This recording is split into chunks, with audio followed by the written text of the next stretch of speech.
Hi everyone, welcome to my channel. आज की video में हम देख रहे हैं सीडीपी सेक्शन में पूछे जाने वाले क्वेश्चंस। चाहे आप सीटेट की प्रिपरेशन कर रहे हो या किसी भी टीचिंग एग्ज़ाम की प्रिपरेशन कर रहे हो, ये क्वेश्चंस आपको वहाँ पे सीडीपी सेक्शन में देखने को मिलेंगे। तो अच्छे से इस वीडियो को देख लीजिए एंड हर एक टॉपिक का सेपरेट वीडियोज़ एक्सप्लेनेशन के साथ एंड एमसीक्यूज़ के साथ मैंने अपलोड किया हुआ है अपने चैनल पे, तो उसे भी आप देख लीजिए। आपको ज़रूर से फ़ायदा होगा, कॉन्सेप्ट जो है आपका क्लियर होगा एंड क्वेश्चंस की प्रैक्टिस भी हो जाएगी। आज जो क्वेश्चंस हम देखेंगे वो सभी टॉपिक्स के मिक्स्ड क्वेश्चंस हैं। स्टार्ट करते हैं। फर्स्ट क्वेश्चन है, a teacher observes that two children of the same age perform differently on the same learning task. Which explanation is most appropriate from a developmental perspective? एक teacher observe कर रही है, दो बच्चों को सेम एज के हैं, सेम तरीके से सीखे हैं, लेकिन उनके परफॉर्मेंस में डिफरेंस है। तो ये किस डेवलपमेंटल पर्सपेक्टिव को दर्शाती है? Development occurs at exactly the same rate in all children. Development हर एक बच्चे में एक ही तरीके से, एक ही गति से नहीं होता, ये ऑप्शन आपका नहीं होगा। डिफरेंसेस इन डेवलपमेंट में arise due to interaction between heredity and environment, ये आपका करेक्ट आंसर यहाँ पे होगा। डिफरेंसेस होता है डेवलपमेंट में क्योंकि हेरिडिटी और इन्वायरमेंट और बहुत सारी ऐसी चीज़ें होती है जो हमारे डेवलपमेंट को प्रभावित करती है। तो दो बच्चे हैं, दोनों भले ही सेम एज के हों, लेकिन उनके सीखने में भी डिफरेंसेस हो सकते हैं, उनके समझने में भी डिफरेंसेस हो सकते हैं, किसी कार्य को परफॉर्म करने में भी डिफरेंसेस हमको देखने को मिल सकते हैं।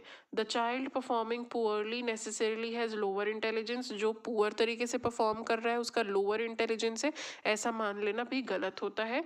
As is the only important determinant of learning. Age से ही हम लर्निंग का पता लगा सकते हैं, यही एक ओनली डिटर्मिनेंट है इन डेवलपमेंट या इंटेलिजेंस को पता करने का। तो ये भी गलत चीज़ है। करेक्ट ऑप्शन हो जाएगा बी। डिफरेंसेस इन डेवलपमेंट में arise due to interaction between heredity and environment. Explanation में आप देखिए वही चीज़ कहा गया है, हेरिडिटी एंड एनवायरनमेंट ऑप्शन में दिया हुआ है, बट और भी चीज़ें हैं जैसे कि एक्सपीरियंसेस, मैचुरेशन, लर्निंग अपॉर्चुनिटीज़, ये भी डेवलपमेंट को प्रभावित करती है। बच्चे की परफॉर्मेंस एक दूसरे से अलग हो सकती है, कोई बड़ी बात नहीं है। Which statement best reflects the relationship between development and learning? Learning begins only after a child reaches the required developmental stage. एक तय डेवलपमेंटल स्टेज में बच्चा पहुंचेगा तभी लर्निंग होगी। Development and learning are completely independent, ये दोनों कम्प्लीटली इंडिपेंडेंट है, एक दूसरे से कोई वास्ता नहीं है। Learning can influence development, learning भी जो है डेवलपमेंट को प्रभावित करती है। While developmental readiness can influence learning, और डेवलपमेंटल रेडीनेस भी प्रभावित करती है लर्निंग को। या फिर option D, development is determined entirely by formal schooling, development सिर्फ फॉर्मल स्कूलिंग से डिटरमाइंड हो सकता है, ये भी चीज़ सही नहीं है। करेक्ट ऑप्शन होगा आपका option C, learning can influence development while developmental readiness can influence learning. Learning और डेवलपमेंट दोनों एक दूसरे को प्रभावित करते हैं, यही इनका रिलेशनशिप है। Development and learning have a reciprocal relationship, reciprocal relationship है इन दोनों के बीच में, ये यहाँ पे बताया गया है एक्सप्लेनेशन में। Learning experiences can promote development, जितने लर्निंग एक्सपीरियंसेस हमको जीवन में मिलेंगे हमारे, वो डेवलपमेंट के लिए काम आएंगे। वाइल डेवलपमेंटल कैरेक्टरिस्टिक्स जो है हमारे, जितना हम डेवलप होते जाएंगे, इन्फ्लुएंस हाउ चिल्ड्रन लर्न, उतना ही हम चीज़ों को सीखते जाएंगे। A teacher gives students a problem that they cannot solve independently but can solve with appropriate hints.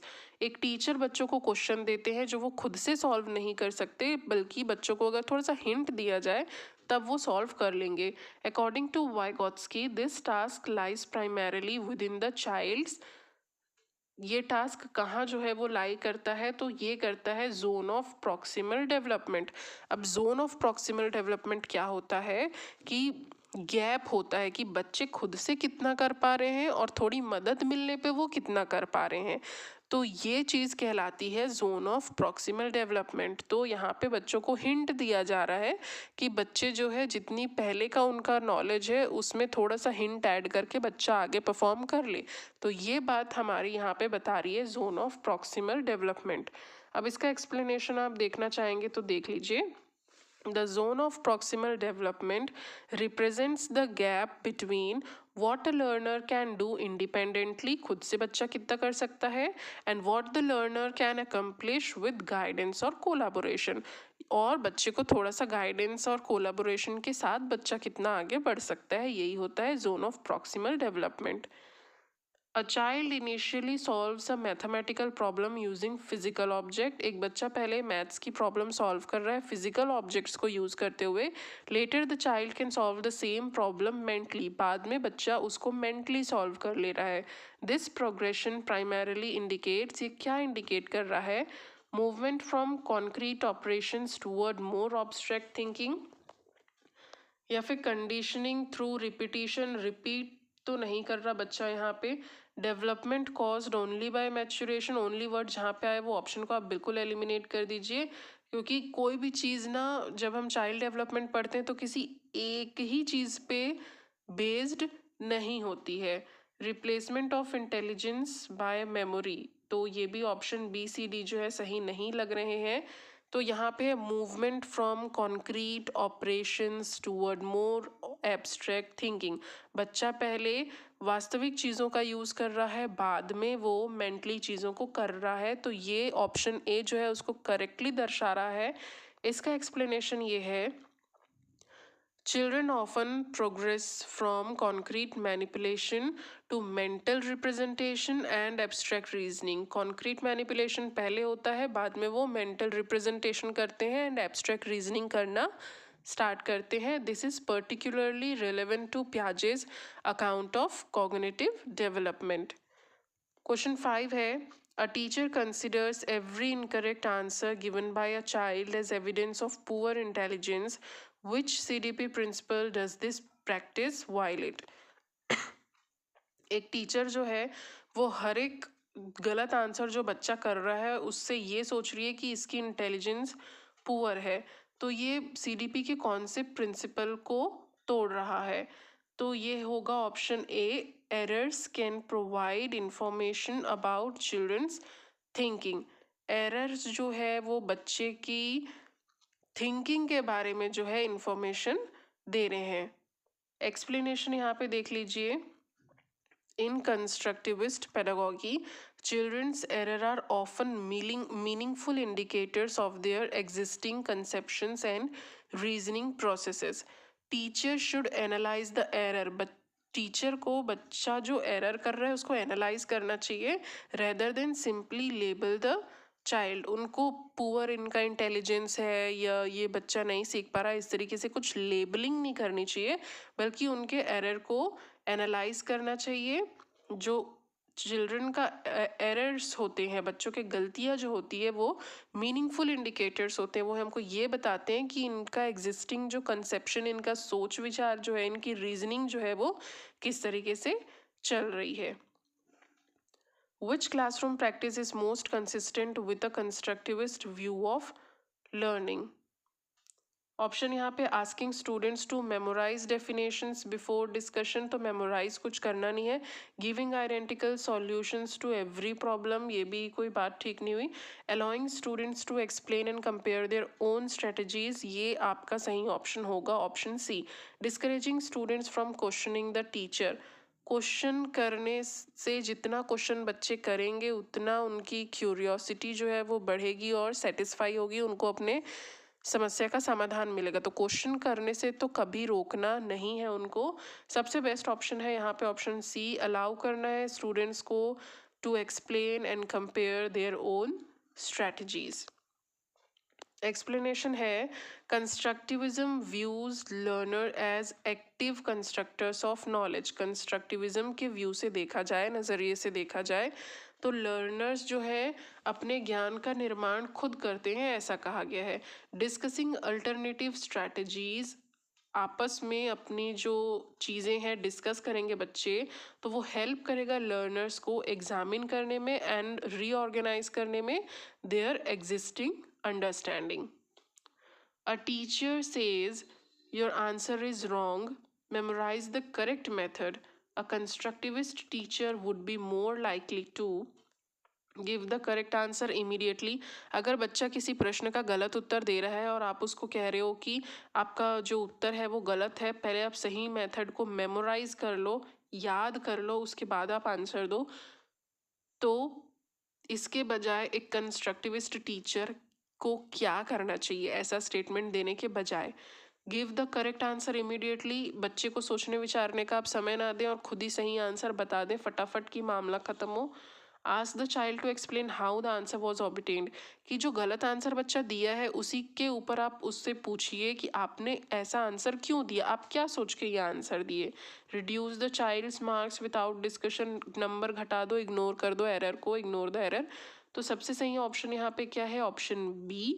Ask the child to explain how the answer was obtained. आपको बच्चे से जानना है कि वो किस तरीके से सोच के या वो क्या सोच रहा है जो वो इस उत्तर तक पहुंचा, और फिर जो उसकी गलतियां वहाँ पे हो रही है उसको आप हटाइए और सही आंसर तक पहुंचने में मदद करिए.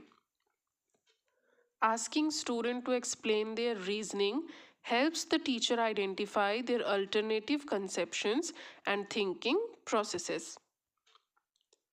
Which of the following is the strongest indicator of meaningful learning? Meaningful learning हो रही है, ये कैसे पता चलेगा? Reproducing a definition exactly as given in the textbook. जैसा टेक्स्ट बुक्स में लिखा है वैसा रटो और बोल दो, तो यहाँ पे कोई मीनिंगफुल लर्निंग नहीं हो रही है. Remembering an answer for the examination. Exam में लिखना है इसलिए याद कर लो, रट लो, ये भी ठीक नहीं है. Applying a concept to a new situation and explaining the reasoning. ये आपका सही चीज़ है. एक चीज़ को आपने सीखा, फिर आप उसको किसी दूसरी सिचुएशन में यूज़ कर रहे हो और अपना जो है प्रॉब्लम को सॉल्व कर रहे हो, ये सही होगा. Applying a concept to a new situation and explaining the reasoning. Completing a worksheet quickly. जल्दी वर्कशीट कंप्लीट करना है इसलिए आप सीख रहे हो, तो ये भी मीनिंगफुल लर्निंग नहीं होगा. ऑप्शन सी आपका करेक्ट आंसर होगा. Meaningful learning involves understanding, connecting and applying knowledge rather than merely reproducing memorized information. Next question.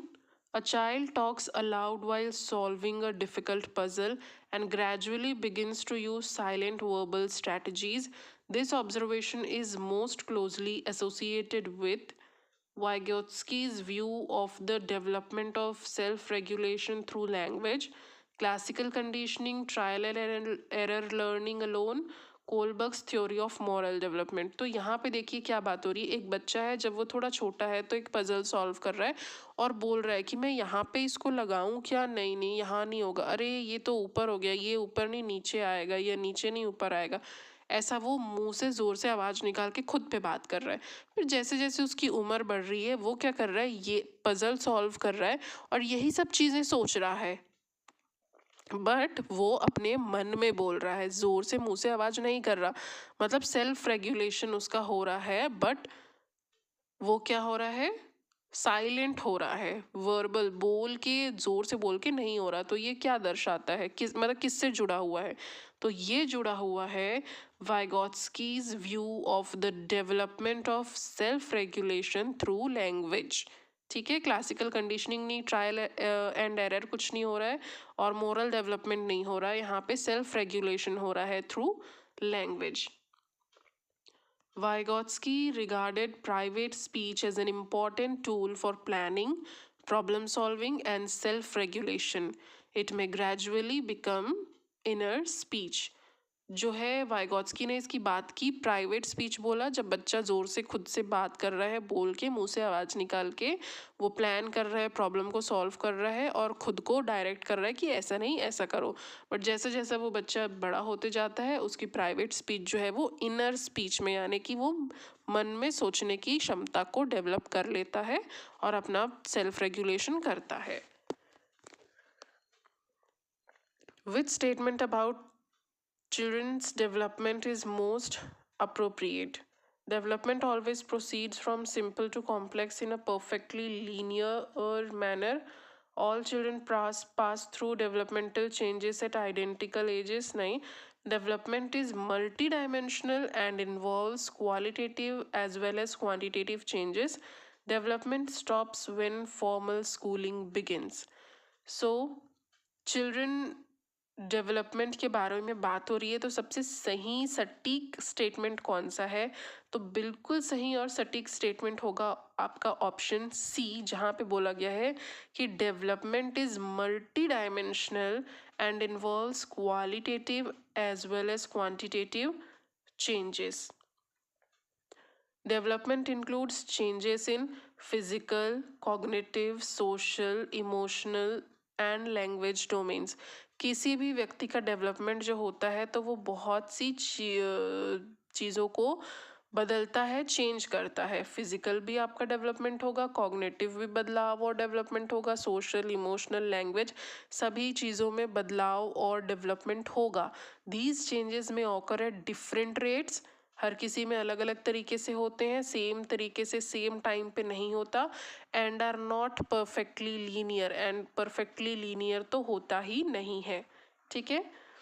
A teacher groups students permanently according to their ability and gives challenging activities only to the high achieving group. Which criticism is most appropriate. एक teacher जो है वो class में grouping कर दी है कि ये बहुत अच्छे बच्चे हैं, ये थोड़े उनसे कम अच्छे हैं और ये तो बिल्कुल ही कुछ नहीं कर पाते, और वो डिफ़िकल्ट टास्क उन्हीं को देती है जो बहुत अच्छे बच्चे हैं क्लास के, या उन्हीं से उम्मीद करती है. ठीक है. तो ये किस चीज़ को दर्शाता है? It promotes individualised learning. Individualised learning तो कहीं से भी नहीं हो रही, क्योंकि यहाँ पे तो ग्रुप बना बना करके रख दिया गया है. इट में reinforce fixed expectations and limit learning opportunities. ये आपका करेक्ट ऑप्शन होगा कि रीइंफोर्स हो रहा है यहाँ पे फिक्स्ड एक्सपेक्टेशंस. मतलब आप जो है अच्छे परफॉर्मेंस का उम्मीद सिर्फ उन्हीं से कर रहे हो जो अच्छे बच्चे हैं ऑलरेडी, एंड दूसरों को सीखने का मौका नहीं दे रहे हो या उनको डिस्करेज कर दे रहे हो. ठीक है. इट इंश्योर्स इक्वालिटी बिकॉज, नहीं, इक्वालिटी तो यहाँ हो ही नहीं रही है क्योंकि आप जो है सेग्रीगेट कर दे रहे हो, ग्रुप बना दे रहे हो. It eliminates individual differences. तो इंडिविजुअल डिफरेंसेस को तो हाँ एलिमिनेट हो रहा है, बट ग्रुप भी आप बच्चों का साथ में बना दे रहे हो. तो यहाँ पे ऑप्शन सी आपका एकदम सटीक बैठ रहा है. इट में reinforce fixed expectations and limit learning opportunities. Explanation इसका आप देखना चाहें तो यहाँ रीड कर सकते हैं.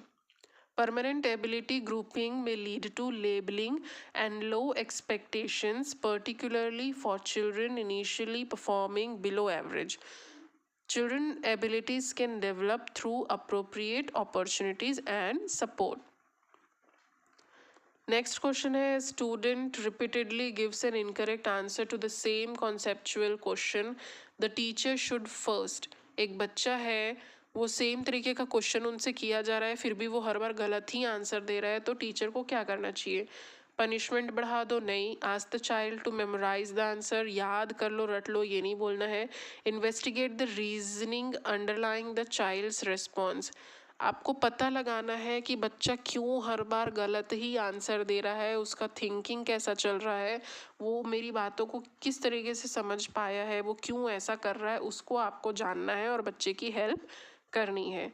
Move the child to a lower class. छोटी क्लास में भेज दिया जाए, ऐसा कुछ भी चीज़ नहीं होता.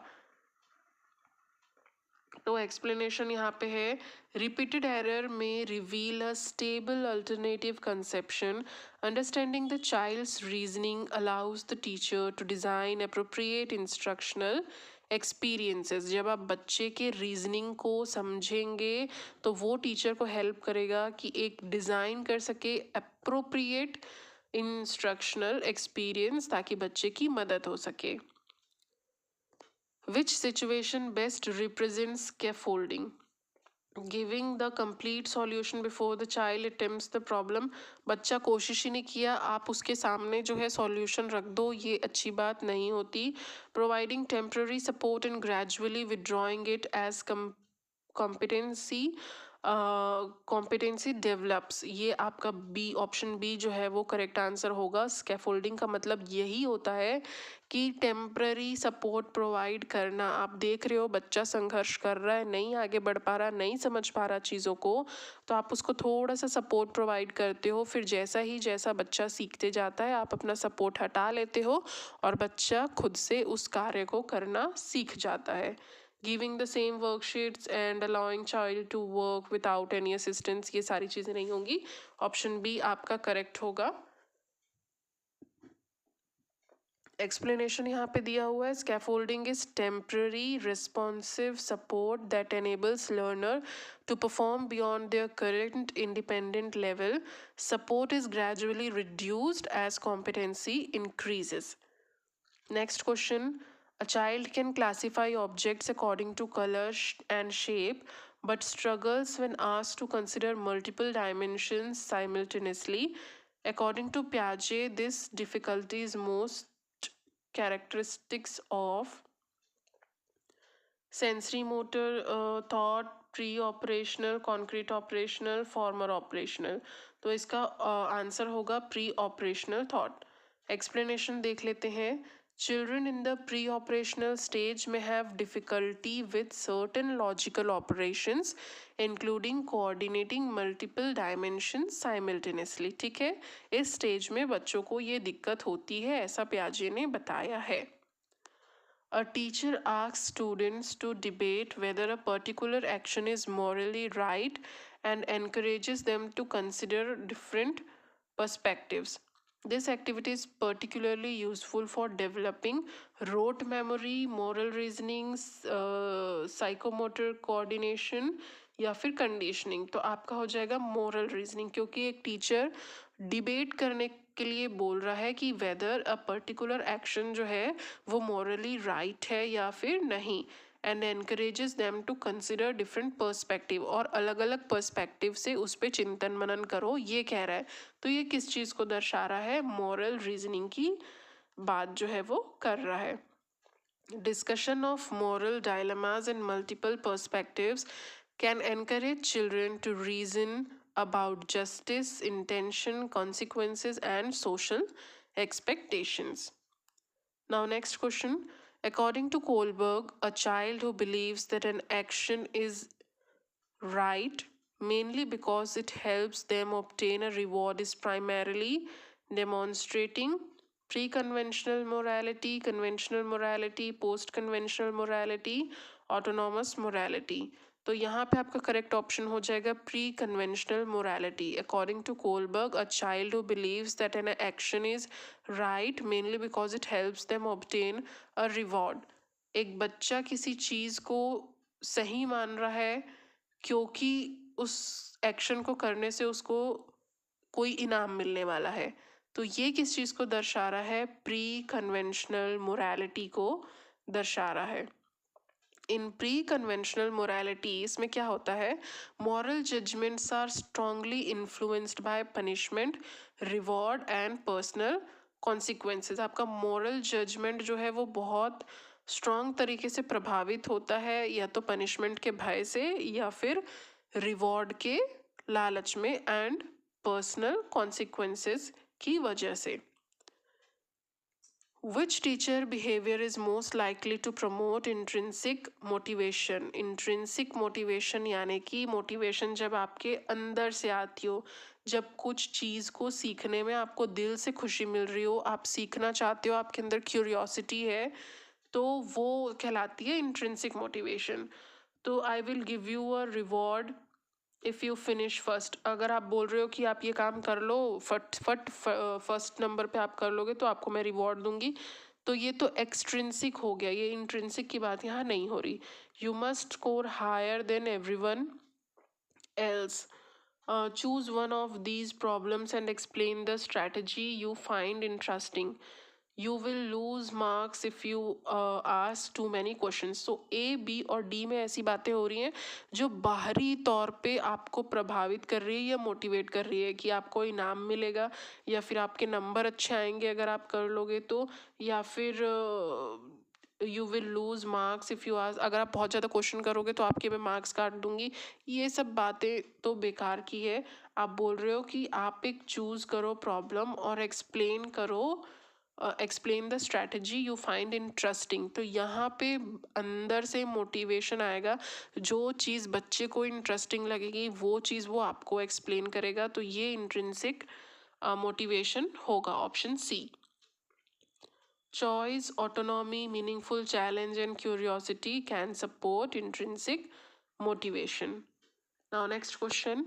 A teacher notices that a child performs poorly in written tests but demonstrates excellent understanding during discussion and practical activities.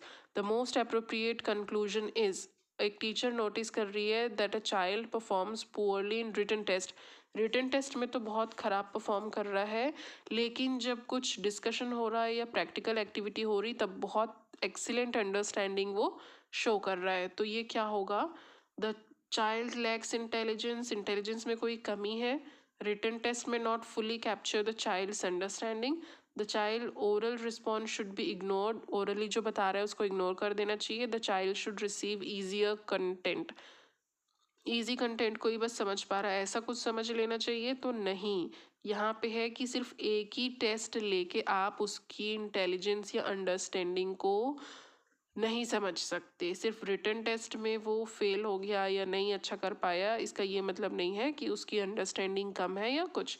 तो रिटन टेस्ट में not fully capture the child's understanding, option B correct होगा। A single assessment method cannot capture all dimensions of learning, एक ही तरीके से आप assessment करो बच्चे का और सोचो कि यही है बस इसकी लर्निंग को पता लगाने का तरीका, तो ऐसा नहीं होता। Multiple methods of assessment provide a more comprehensive picture of learner understanding. Next question है, which of the following is the best example of formative assessment.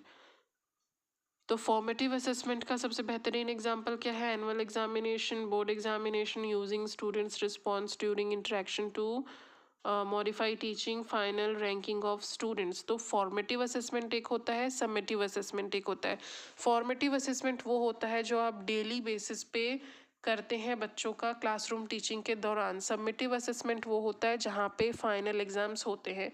तो ए देख लीजिए, बी देख लीजिए एंड डी देख लीजिए, यहाँ पे फाइनल एग्जामिनेशंस की बात हो रही है, एनुअल, बोर्ड या फाइनल रैंकिंग। तो ये सारी चीज़ एलिमिनेट हो जाएगी और using students response during interaction to modify teaching, ये आपका करेक्ट ऑप्शन हो जाएगा, क्योंकि ये चीज़ आप कर सकते हैं हर दिन अपने टीचिंग के दौरान क्लासरूम में।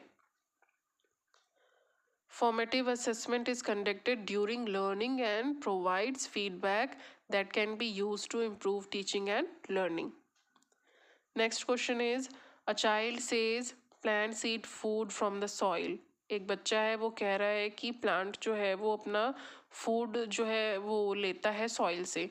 Instead of simply correcting the statement, the teacher asks the child to predict what would happen if a plant were kept without sunlight.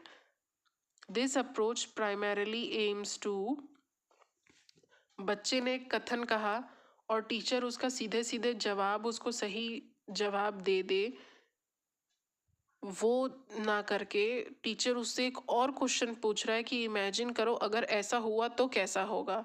तो ये किस चीज़ को दर्शा रहा है, promote conceptual restructuring, encourage rote memorisation, increase competition, ये test handwriting ability.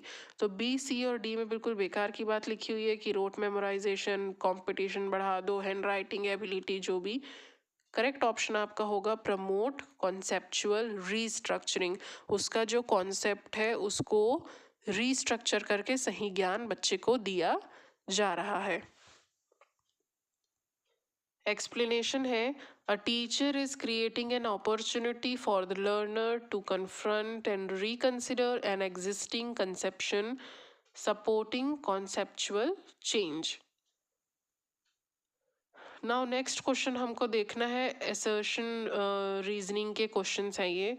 Child's error can be valuable for teachers, ये कथन है आपका कि बच्चे जो गलती करते हैं वो वैल्यूएबल होते हैं टीचर्स के लिए, उसका रीज़न ये बताया गया है।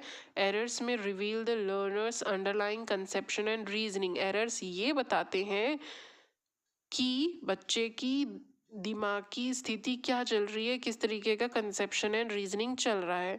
तो ऑप्शन देख लीजिए, both A and R true and R is correctly explains A. तो यही आपका करेक्ट हो जाएगा। दोनों ही स्टेटमेंट करेक्ट है और रीज़न जो है वो सही तरीके से एक्सप्लेन किया हुआ है।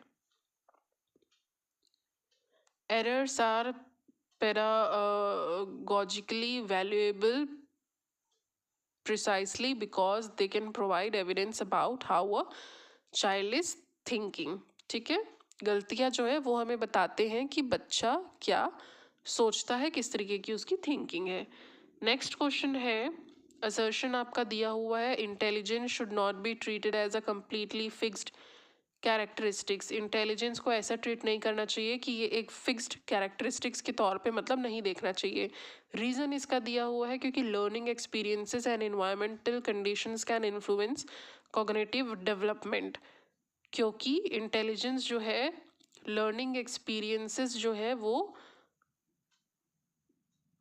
Learning experience and environmental conditions जो है वो डेवलपमेंट को, कॉग्निटिव डेवलपमेंट यानी कि इंटेलिजेंस को प्रभावित करते हैं। तो ये भी बिल्कुल सही बात है।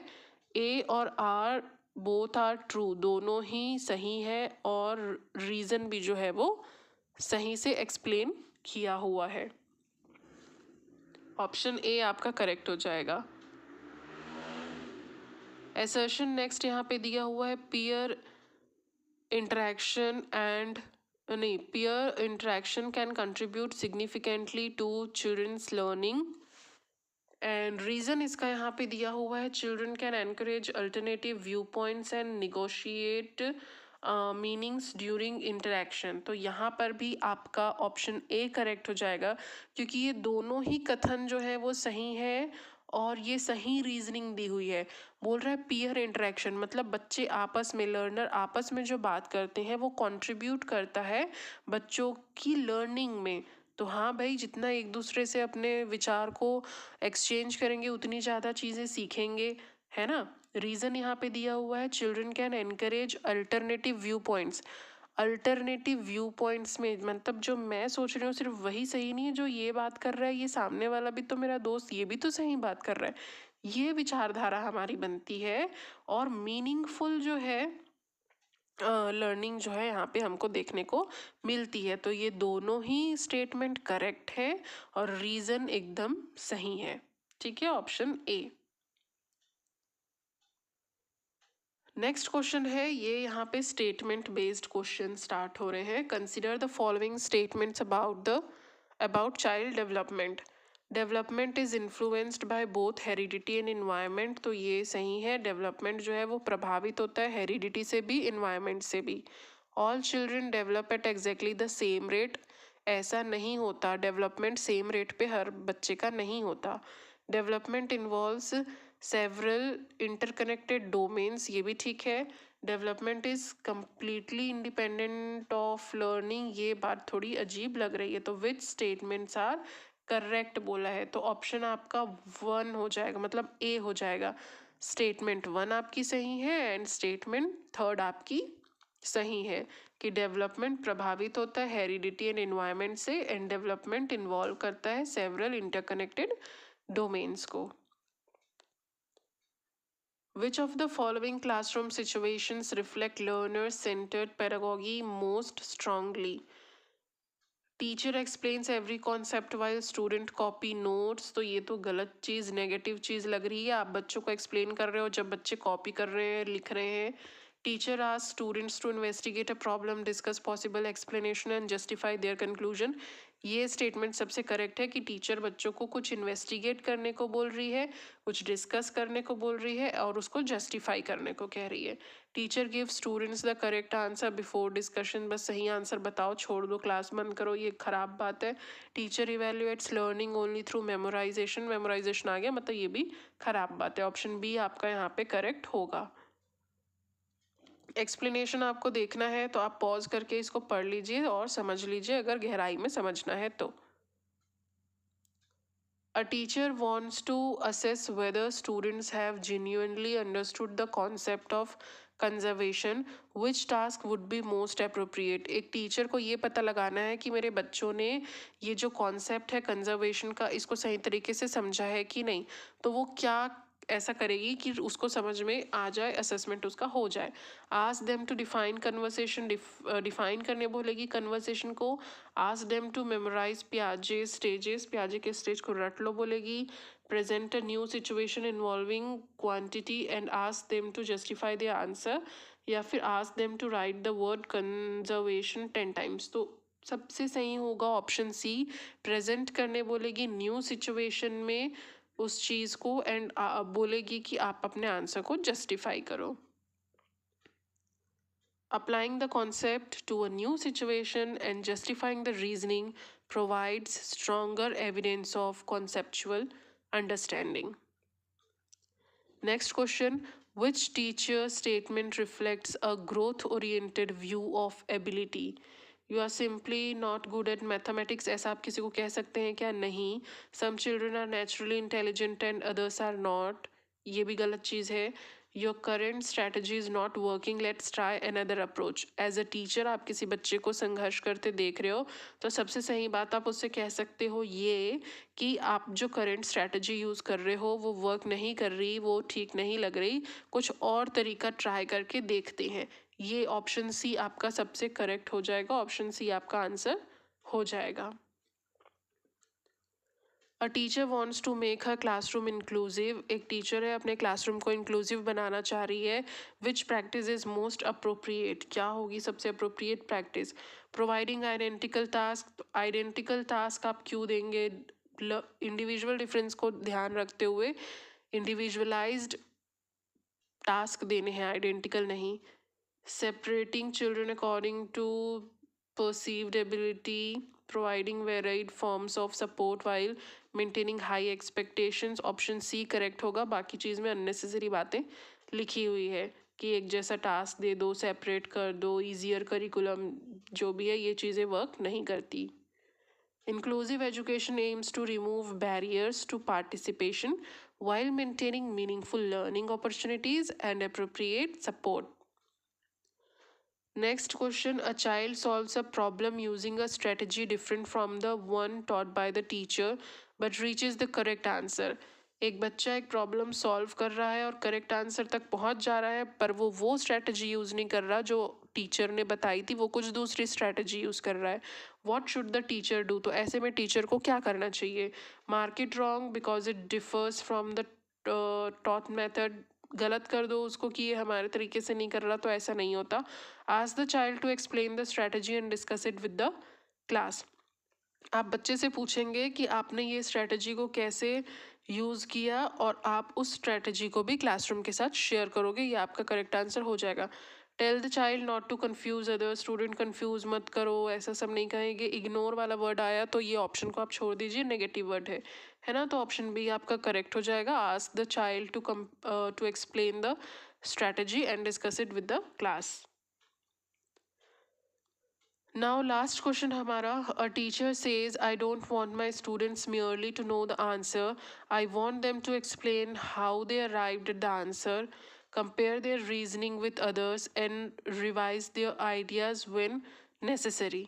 This teaching philosophy is most consistent with behaviorism, rote learning, constructivist pedagogy या फिर इंटेलिजेंस क्वेश्चन थ्योरी। तो ये आपका हो जाएगा कंस्ट्रक्टिविस्ट पेडागोगी, यानी कि अपने ज्ञान का निर्माण खुद कर रहे हैं। I don't want my students merely to know the answer.